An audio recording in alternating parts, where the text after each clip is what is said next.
Então, trouxe aqui para a gente, né, inicialmente, né, uma incidência do racismo, conversamos, né, sobre o que seria o racismo, né, os níveis, né, os tipos de racismo, estrutural, institucional ou individual. Falamos um pouco o que acontece no organismo, no cérebro, né, no corpo da pessoa, ao vivenciar tanto o racismo agudo como o racismo crônico, a exposição constante a isso. E a pergunta, né, que nos traz nesse encontro é o que a neuropsicologia tem a ver com isso?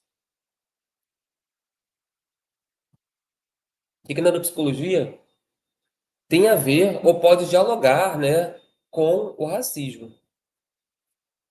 Então, para a gente poder entender o que é a neuropsicologia, né? A neuropsicologia, ela é uma especialidade, né, do psicólogo, né, reconhecida já pelo Conselho Federal de Psicologia há 20 anos, né, a partir da resolução 02/2004.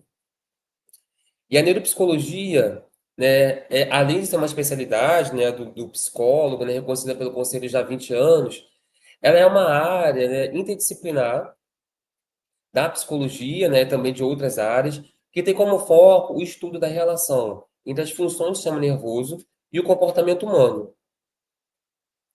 E para poder estudar nessa relação entre o sistema nervoso e o comportamento, né, ela utiliza, né, conhecimentos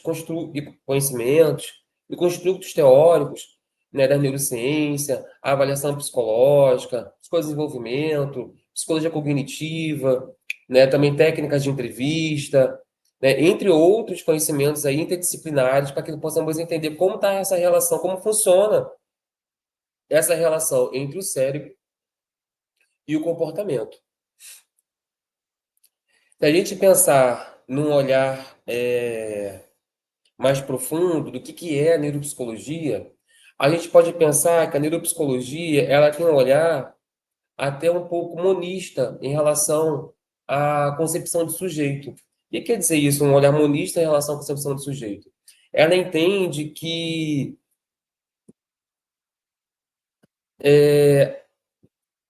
o cérebro ele não é a fonte única do nosso comportamento. Nós temos aí atravessamentos históricos, sociais, culturais, políticos que moldam nossa forma de ser, de estar e existir no mundo. Entretanto, a partir apesar de nós termos, né, todas essas forças sociais, institucionais, todas as forças passam pelo sistema nervoso central, né? Ou o sistema nervoso central, ele pode ser a gênese também de alguns comportamentos, ou pode ser o lugar que esses atravessamentos sociais, institucionais, históricos, políticos, culturais passam por ele.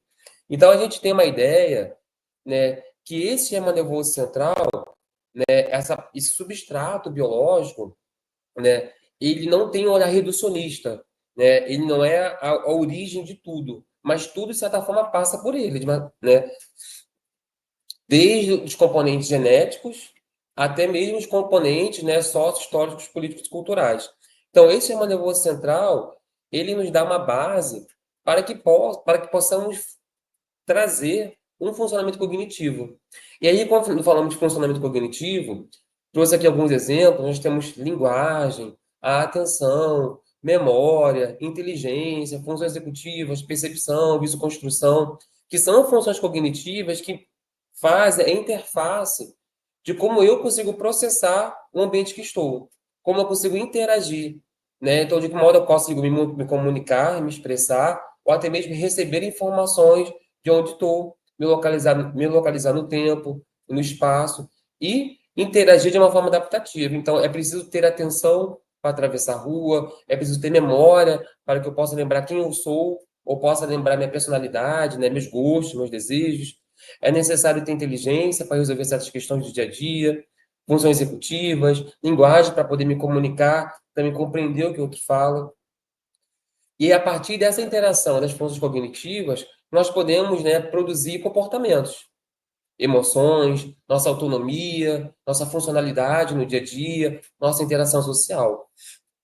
Então, esse é o olhar da neuropsicologia. Não é um olhar reducionista, mas entende que, de uma certa forma, né, as coisas passam e dependem de um funcionamento orgânico para que possam também funcionar. E a gente vê, né, um exemplo muito claro, muito quase que óbvio, né, que pessoas que em uma situação tiveram um dano no sistema nervoso central, né, como um AVC, ou até uma condição neurodegenerativa como Alzheimer, de uma certa forma elas perdem, né, essa capacidade de comunicação, perdem capacidade, né, de interação. Muitas falam que perderam sua personalidade, não lembram quem são, perdem sua identidade por conta, né, de um AVC, né, ou até mesmo, né, uma doença neurodegenerativa como o Alzheimer. Então a gente entende que o cérebro, né, ele é um caminho, né, que sustenta a nossa vida psíquica, né, e a nossa vida diária. E a partir dele, então, nós podemos ter, né, todas as funcionalidades aí, né? Interagir, nossa autonomia, tomar decisões, exercer nossa função laboral, cuidar dos filhos, né? Interagir socialmente e por aí vai.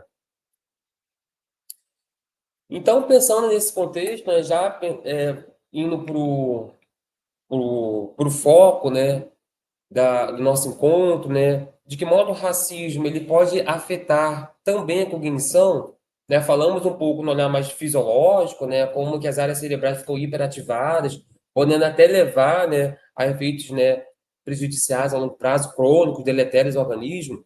Mas a gente for olhar o efeito do racismo, né, num contexto mais cognitivo, por exemplo, como essas funções cognitivas de memória, inteligência, raciocínio são afetadas, né? Existe uma literatura bem grande sobre isso também. Eu trouxe aqui alguns exemplos, a gente poder